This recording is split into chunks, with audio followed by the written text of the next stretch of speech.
السلام عليكم ورحمة الله تعالى وبركاته. الحمد لله رب العالمين، والصلاة والسلام على سيد المرسلين وعلى آله وصحبه أجمعين. أما بعد، فقد قال الله تعالى في القرآن العظيم وفي الفرقان المجيد بعد أعوذ بالله من الشيطان الرجيم بسم الله الرحمن الرحيم لن ينال الله لحومها ولا دماؤها ولكن يناله التقوى. قال رسول الله صلى الله عليه وسلم ما من عمل بني آدم أحب إلى الله من القربان. وقال عليه الصلاة والسلام صدق الله العلي العظيم وصدق رسول النبي الكريم ونحن على ذلك من الشاهدين والشاكرين. எல்லாம் வல்ல அல்லாஹுவின் அருளும் மேலான கருணையும் நம் அனைவர்கள் மீதும் வந்து சேரட்டுமாக. நமது உயிரிலும் மேலான முஹம்மது முஸ்தபா ரசூலை கரீம் ஸல்லல்லாஹு அலைஹி வஸல்லம் அவர்களின் அன்பும் ஷஃபாஅத்தும் நம் அனைவர்கள் மீதும் உண்டாகட்டுமாக. நமது மனைவி மக்கள், நமது உற்றார் உறவினர், உலகத்தில் உள்ள முஸ்லிமான முஃமினான ஆண் பெண் அனைவர்களுக்கும் அல்லாஹ் உடல் சுகத்தை நிரந்தரமாக நசீபாக்குவானாக.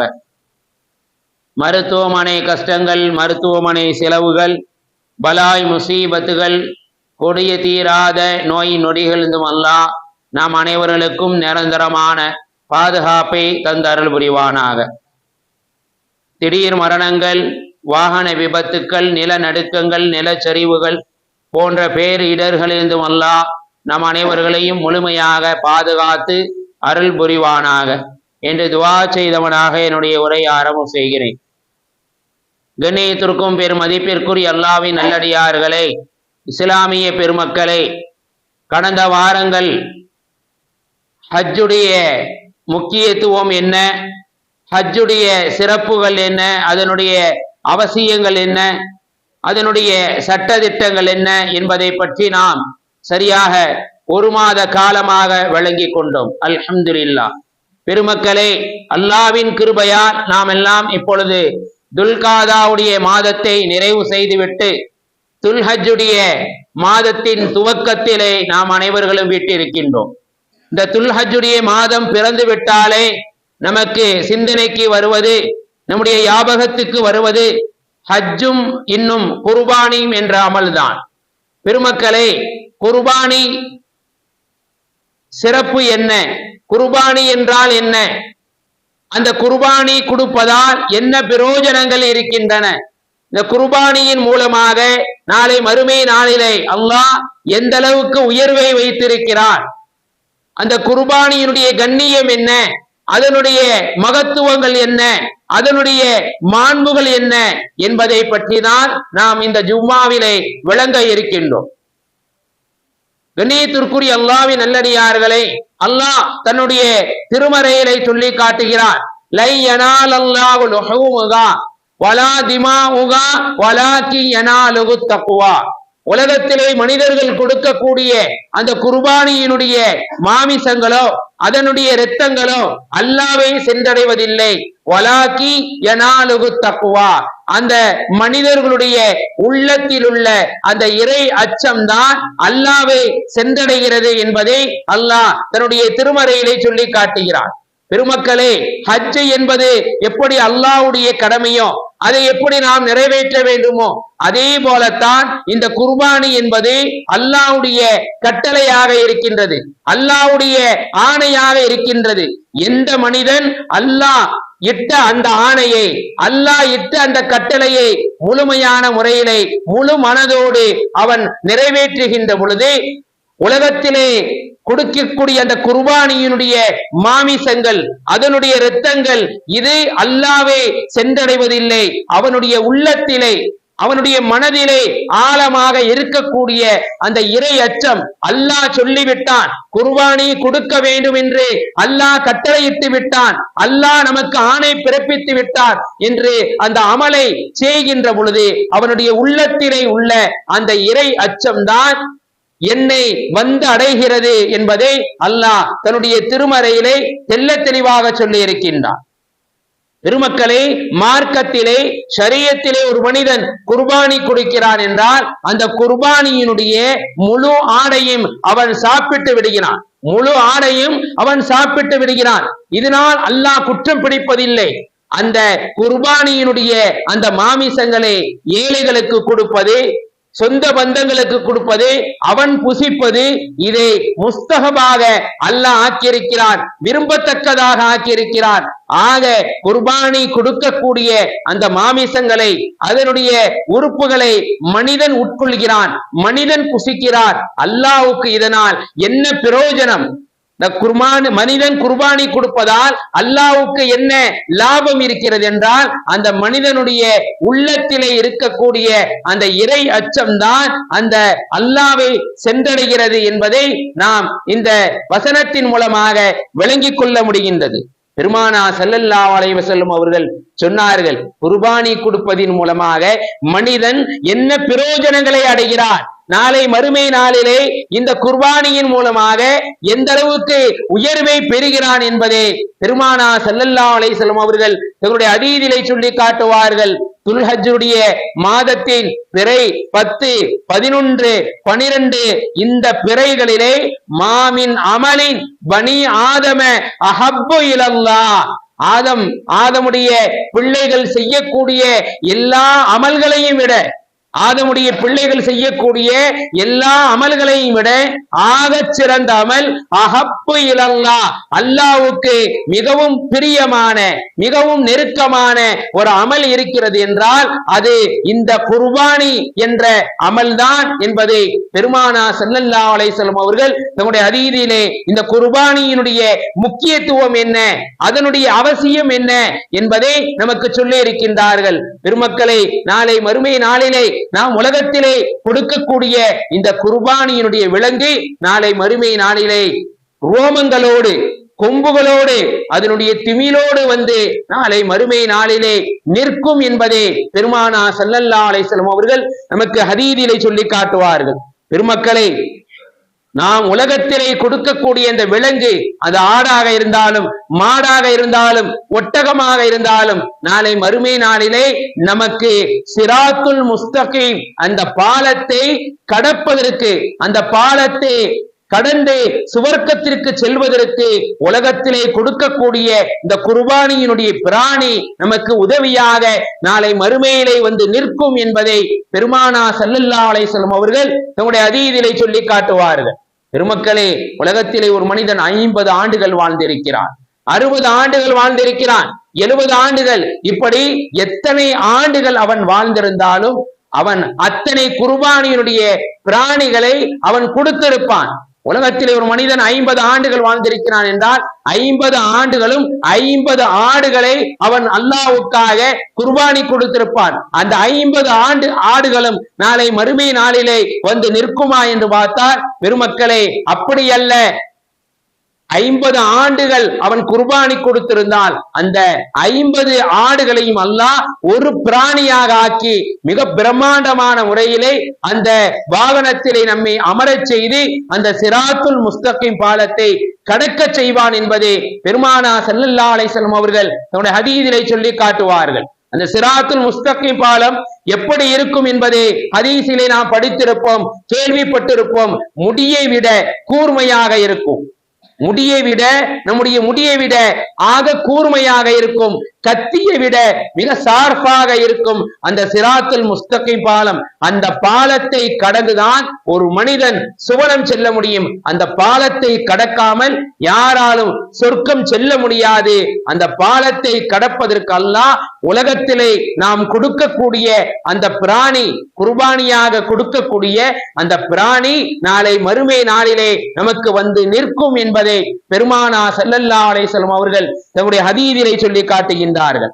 கண்ணியத்திற்குரிய அல்லாஹ்வின் நல்லடியார்களே, பெருமானா ஸல்லல்லாஹு அலைஹி வஸல்லம் அவர்கள் சொன்னார்கள், இந்த குர்பானி இருக்கிறதே, இது நம்முடைய தந்தை இப்ராஹிம் அலைஹிஸ்ஸலாம் அவர்களுடைய வழிமுறையாக, அவர்களுடைய சுன்னத்தாக இருக்கிறது என்று சகாபா பெருமக்களிடம் சொன்னார்கள். சகாபா பெருமக்கள் சொன்னார்கள், நபியே நாயகமே, இந்த குர்பானி கொடுப்பதின் மூலமாக என்ன பிரயோஜனங்கள் எங்களுக்கு இருக்கிறது, இதனால் என்ன பயன்கள் இருக்கிறது என்று கேட்கின்ற பொழுது நாயகம் ஸல்லல்லாஹு அலைஹி வஸல்லம் அவர்கள் சொன்னார்கள், நாளை மறுமை நாளிலே குல்லு ஷாரத்தின் ஹசனா, இந்த குர்பானியின் மூலமாக ஒவ்வொரு முடிக்கும் ஒவ்வொரு நன்மை இருக்கின்றது, ஒவ்வொரு பாவங்கள் மன்னிக்கப்படுகிறது. குல்லு ஷாரத்தின் ஹசனா, ஒவ்வொரு பாவங்கள் மன்னிக்கப்பட்டு ஒவ்வொரு அந்தஸ்துகள் தரஜாக்கள் அந்த மனிதனுக்கு உயர்த்தப்படுகிறது என்று பெருமானா ஸல்லல்லாஹு அலைஹி வஸல்லம் அவர்கள் தங்களுடைய ஹதீஸிலே சகாபா பெருமக்களை பார்த்து சொன்னார்கள். கண்ணியத்திற்குரிய அல்லாஹ்வின் நல்லடியார்களே, இஸ்லாமிய பெருமக்களை நாம் கொஞ்சம் விளங்கிக் கொள்ள கடமைப்பட்டிருக்கின்றோம். உலகத்திலே எந்த ஒரு அமல்களை எடுத்துக்கொண்டாலும் சரி, அது தொழுகையாக இருந்தாலும் சரி, நோன்பாக இருந்தாலும் சரி, ஜகாத்தாக இருந்தாலும் சரி, ஹஜ்ஜாக இருந்தாலும் சரி, எந்த ஒரு அமலை எடுத்துக்கொண்டாலும் அந்த அமலை செய்தால் அல்லாஹ் உங்களுடைய பாவங்களை மன்னிக்கிறான். அல்லாஹ் குர்ஆனிலே சொல்லி காட்டுகிறான், யா அய்யுஹல்லதீன ஆமனு, ஓ ஈமான் கொண்ட விசுவாசிகளை, தூபு இலல்லாஹி தௌபத்தன் நசூகா, அல்லாஹ்விடத்திலே பரிசுத்தமான முறையிலே நீங்கள் தௌபா செய்யுங்கள், உங்களுடைய பாவங்களை நான் நன்மையாக ஆக்கி விடுகிறேன். இன்னும் குர்ஆனிலே இன்னொரு இடத்திலே சொல்லுவான், இன்ன ஸலாத்த தன்ஹா அனில் ஃபஹ்ஷாயி வல் முன்கர், நீங்கள் ஐங்கால தொழுகையை நேமமாக ஆக்கிக் கொள்ளுங்கள், நிரந்தரமாக தொழுகையை உங்களுடைய வாழ்க்கையிலே வளமையாக்கி கொள்ளுங்கள் என்பதே. நீங்கள் வளமையாக்கி கொண்டால் உங்களுடைய அருவருப்பான பாவமான காரியங்களை விட்டும் நீங்கள் விளங்கிக் கொள்வீர்கள். இன்னும் அல்லாஹ் தன்னுடைய திருமறையிலே சொல்லி காட்டுகிறார். பெருமானா ஸல்லல்லாஹு அலைஹி வஸல்லம் அவர்களும் சொன்னார்கள், நோன்பை நீங்கள் அவசியமாக்கி கொள்ளுங்கள். நோன்பு என்பது உங்களை பாவமான காரியங்களை விட்டும் தடுப்பதற்கு மிகப்பெரிய ஒரு ஆயுதமாக இருக்கும். நோன்பை நீங்கள் அவசியமாக்கி கொள்ளுங்கள் என்று பெருமானா ஸல்லல்லாஹு அலைஹி வஸல்லம் அவர்கள் சொல்லி இருக்கின்றார்கள். இன்னும் அல்லாஹ் கூறினான், நீங்கள் ஹஜ்ஜை நீங்கள் வஅதிமுல் ஹஜ்ஜ வல் உம்ரத லில்லாஹ், ஹஜ்ஜையும் உம்ராவையும் பரிபூரணமாக அல்லாஹ்வுக்காக நிறைவேற்றுங்கள், இதனால் உங்களுக்கு பிரயோஜனம் நன்மை இருக்கிறது என்று அல்லாஹ் கூறியிருக்கிறான். பெருமானா ஸல்லல்லாஹு அலைஹி வஸல்லம் அவர்களும் நீங்கள் அந்த ஹஜ்ஜை முழுமையாக நிறைவேற்றிவிட்டு நீங்கள் தாயகத்துக்கு திரும்பினால் உங்களுடைய பாவங்கள் மன்னிக்கப்படும். ஆக பெருமக்களே, ஒரு மனிதன் தன்னுடைய பொருளாதாரத்தில் இருந்து மென்மேலும் அதிகமான பொருளாதாரத்திலே அவன் இருக்கின்றான் என்றால் அதை கொண்டு அவன் ஜகாத் வழங்கினான், ஏழைகளுக்கு அவன் தான தர்மங்களை செய்தான், அவனுடைய பாவங்கள் மன்னிக்கப்பட்டு அவனுடைய பொருளாதாரத்திலே வீழ்ச்சி ஏற்படாமல் மென்மேலும் வளர்ச்சி ஏற்படும் என்று பெருமானா ஸல்லல்லாஹு அலைஹி வஸல்லம் அவர்கள் நமக்கு சொல்லி இருக்கின்றார்களே. ஆக பெருமக்களை, எந்த ஒரு அமலை எடுத்துக்கொண்டாலும் நீங்கள் செய்தால் இதிலே உங்களுக்கு மன்னிப்பு இருக்கிறது, இதிலே உங்களுக்கு பிரயோஜனம் இருக்கிறது என்று அல்லாஹ் தன்னுடைய திருமறையிலே சொல்லி இருக்கின்றான். அதே போலத்தான் இந்த குர்பானி என்னும் அமல், இந்த குர்பானி என்னும் அமலை நீங்கள் முழுமையாக நிறைவேற்றினால் உங்களுடைய பாவங்கள் மன்னிக்கப்பட்டு நீங்கள் பரிசுத்தவான்களாக அல்லாஹ்விடத்திலே நீங்கள் சந்திப்பீர்கள் என்று நாயகம் ஸல்லல்லாஹு அலைஹி வஸல்லம் அவர்கள் தங்களுடைய ஹதீஸிலே சொல்லி இருக்கின்றார்கள். கண்ணியத்திற்குரிய அல்லாஹ்வின் நல்லடியார்களே, இஸ்லாமிய பெருமக்களே, பெருமானா ஸல்லல்லாஹு அலைஹி வஸல்லம் அவர்கள் சொன்னார்கள், மன் வஜத ஸஅதன், யார் பொருளாதாரம், அதாவது ஜகாத் கொடுப்பதற்கும் இன்னும் குர்பானி கொடுப்பதற்கும் உண்டான பொருளாதாரம் யாரிடத்திலே இருக்கின்றதோ அவர் கஞ்சத்தனம் செய்து கொண்டு அந்த குர்பானி என்னும் அமலை அவர் நிறைவேற்றவில்லை, அதை நிறைவேற்றாமல் விட்டுவிட்டார் என்றால் பலம் யக்ருபு ஸலா, ஈதுகா மைதானத்திற்கு தொழுவதற்கு அவர் வர வேண்டாம், அந்த இடத்திற்கே அவர் நெருங்க வேண்டாம் என்று பெருமானா ஸல்லல்லாஹு அலைஹி வஸல்லம் அவர்கள் வன்மையாக சொல்லி இருக்கின்றார்கள். பெருமக்களை, இந்த குர்பானி இந்த அமலை ஒரு மனிதன் நிறைவேற்ற தவறிவிட்டான், அதே பொருளாதாரம் இருந்து கஞ்சத்தனம் செய்து அந்த அமலை அவன் செய்யவில்லை என்றால் அவன் தொழக்கூடிய இடத்திற்கு கூட அவன் வர வேண்டாம், அந்த இடத்தை கூட நெருங்க வேண்டாம் என்று பெருமானா ஸல்லல்லாஹு அலைஹி வஸல்லம் அவர்கள் வன்மையாக சொல்லி இருக்கின்றார்கள். ஆனால் இன்றைய இஸ்லாமிய பெருமக்கள் இந்த குர்பானி என்னும் அமலை மிகவும் சர்வசாதாரணமாக இதை என்ன செய்தார்கள், எடுத்துக்கொண்டார்கள். ஒரு காலம் இருந்தது, ஒவ்வொரு வீட்டிலும் ஒரு ஆடு நிற்கும். எப்படி? ஒரு வருட காலமாக அந்த ஆடு நிற்கும். அந்த ஆடுக்கு உணவு கொடுத்து தண்ணீர் கொடுத்து தன்னுடைய பிள்ளையை போல அந்த ஆடை வளர்த்து ஒரு குறிப்பிட்ட காலம் சென்ற பிறகு அந்த துல்ஹஜ்ஜுடைய பிறை 10 அன்று குர்பானி கொடுக்கின்ற பொழுது நம்முடைய உள்ளம் அங்கே நாடாது. ஏன்? நம்முடைய பிள்ளையை போல இந்த ஆடை வளர்த்தோம், இதற்கு உணவு கொடுத்தோம், இதற்கு குடிபானம் கொடுத்தோம், எல்லாம் கொடுத்து இதை வளர்த்து ஒரு பிள்ளையை போல உருவாக்கி இதை இப்பொழுது அறுக்க இருக்கின்றோமே, நம்முடைய மனம் அதை எப்படி ஏற்றுக்கொள்ளும் என்பதாக அறுப்பதற்கு கூட மனம் வராது. அந்த ஒரு காலகட்டத்தை கடந்து இன்று இந்த குர்பானி என்ற ஒரு அமல் சர்வசாதாரணமாக ஒரு ஆடை வாங்கி குர்பானி கொடுத்தால் அதை மெனக்கட வேண்டும், அதற்கு தொகை அதிகமாக வரவே வரும். ஆகையால் நாம் கூட்டு குர்பானியிலே இணைந்து கொள்ளலாம், சேர்ந்து கொள்ளலாம். அந்த குர்பானி என்னும் கடமை நமக்கு நீங்கிவிடும் என்பதாக இன்று இஸ்லாமிய பெருமக்கள் இதிலே இந்த குர்பானி என்னும் அமலினுடைய முக்கியத்துவத்தை, அதனுடைய அவசியத்தை, அதனுடைய நன்மையை விளங்காமல் சர்வசாதாரணமாக இந்த அமலை ஆக்கியிருக்கின்றார்கள் என்பதை நாம் பார்த்து கொண்டிருக்கின்றோம். கண்ணியத்திற்குரிய அல்லாஹ்வின் நல்லடியார்களே, இஸ்லாமிய பெருமக்களை, யாருக்கு ஜக்காத் கொடுப்பது கடமையோ அவர்கள் மீது குர்பானியும் கடமை. இன்னும் 612 கிராம் வெள்ளி இன்றைய நிலவரப்படி 40,000 ரூபாய்கள் யாரிடத்தில் இருக்கின்றதோ எல்லா விதமான செலவுகளும் அழிவுகளும் போக மேல்மிச்சமாக இருக்கின்ற பொழுது அவர் என்ன செய்ய வேண்டும்? இந்த குர்பானி என்னும் அமலை நிறைவேற்ற வேண்டும் என்பதாக இஸ்லாம் நமக்கு வலியுறுத்தி சொல்லி இருக்கின்றது. இது ஹசரத் இப்ராஹிம் அலைஹிஸ்ஸலாம் அவர்களுடைய வழிமுறை சுன்னத்தாக இருக்கின்றது என்பதை நமக்கு அழுத்தமாக நமக்கு பெருமானா ஸல்லல்லாஹு அலைஹி வஸல்லம் அவர்கள் சொல்லி இருக்கின்றார்கள். ஆனால் இன்றைய முஸ்லிம்கள் இதை சர்வசாதாரணமாக கூட்டு குர்பானியிலே இணைகின்றார்கள். யார் கூட்டு குர்பானி கொடுக்க வேண்டும்? யாருக்கு பொருளாதாரம் மிகவும் கம்மியாக இருக்கின்றதோ சில மக்கள் குர்பானி கொடுப்பதற்கு ஆசைப்படுவார்கள், பிரியப்படுவார்கள். இந்த குர்பானி என்னும் அமலை செய்தால் அல்லாஹ் நாளை மறுமை நாளிலே சிறந்த தரஜாக்களை, சிறந்த நன்மைகளை நமக்கு கொடுப்பான். நாளை மறுமை நாளிலே சிராத்துல் முஸ்தகீம் பாலத்தை கடப்பதற்கு இந்த குர்பானியினுடைய பிராணி நாளை மறுமை நாளிலே வந்து நிற்கும் என்பதாக குர்பானி கொடுப்பதற்கு ஆசைப்படுவார்கள், பிரியப்படுவார்கள் ஏழைகள். ஆனால் அவர்களிடத்திலே ஒன்றும் இருக்காது, ஆடு வாங்குவதற்குண்டான தொகை இருக்காது, குர்பானி கொடுக்க பொருளாதாரம் இருக்காது. அப்பேற்பட்ட மக்கள் சில பேர் என்ன செய்வார்கள்? இதுபோல கூட்டு குர்பானியிலே இணைந்து கொள்வார்கள், கடமை நீங்கிவிடும் என்பதாக. ஆனால் இதே இந்த சலுகையை சில பொருளாதாரம் வசதி படைத்தவர்கள் கூட இந்த கூட்டு குர்பானியிலே இணைந்து கொள்கிறார்கள். பெருமக்களே, பெருமானா ஸல்லல்லாஹு அலைஹி வஸல்லம் அவர்களும் ஹஸரத் இப்ராஹிம் அலைஹிஸ்ஸலாம் அவர்களும் இந்த ஆடு குர்பானி கொடுப்பதுதான் சிறந்தது, மேலானது என்பதை நமக்கு உணர்த்தி இருக்கின்றார்கள். கண்ணியத்திற்குரிய அல்லாஹ்வின் நல்லடியார்களே, பெருமானா ஸல்லல்லாஹு அலைஹி வஸல்லம் நபி ஸல்லல்லாஹு அலைஹி வஸல்லம் அவர்களுடைய வீட்டிலே விளக்கு எரிப்பதற்கு கூட வசதி இல்லாமல் இருந்தார்கள். பல நாள் பட்டினியாக இருந்திருக்கின்றார்கள். ஆனால் நாயகம் ஸல்லல்லாஹு அலைஹி வஸல்லம் அவர்கள் மதீனாவிலே வாழக்கூடிய காலகட்டத்திலே 100 ஒட்டகங்களை குர்பானி கொடுத்திருக்கின்றார்கள். அவர்கள் ஹஜ்ஜிலே இருக்கின்ற பொழுது அவர்களுடைய கரத்தால் 65 ஒட்டகங்களை அறுத்து இருக்கின்றார்கள். இன்னும் ஹஸரத் அலி ரலியல்லாஹு தஆலா அவர்கள் மீதமுள்ள ஒட்டகங்களை அறுத்து குர்பானி கொடுத்திருக்கின்றார்கள். பெருமானா ஸல்லல்லாஹு அலைஹி வஸல்லம் அவர்களுடைய மௌத்துக்கு பிறகு வருடம் ஹஸரத் அலி ரலியல்லாஹு தஆலா அவர்களுடைய பெயராலே குர்பானி என்னும் அந்த இபாதத்தை, அந்த அமலை நாயகம் ஸல்லல்லாஹு அலைஹி வஸல்லம் அவர்களுக்காக ஹயாத்தாக இருக்கக்கூடிய காலங்கள் வரை நிறைவேற்றி இருக்கின்றார்கள் என்றால் பெருமக்களை எந்த அளவுக்கு முக்கியத்துவம் வாய்ந்த அமல், எந்த அளவுக்கு அவசியமான அமல், அந்த அமல் இன்றைய காலகட்டத்திலே மிகவும் சர்வசாதாரணமான ஒரு சடங்காக இந்த குர்பானி என்னும் அமல் ஆகிவிட்டது என்பதுதான் வருத்தப்படக்கூடிய விஷயமாக இருந்து கொண்டு இருக்கின்றது.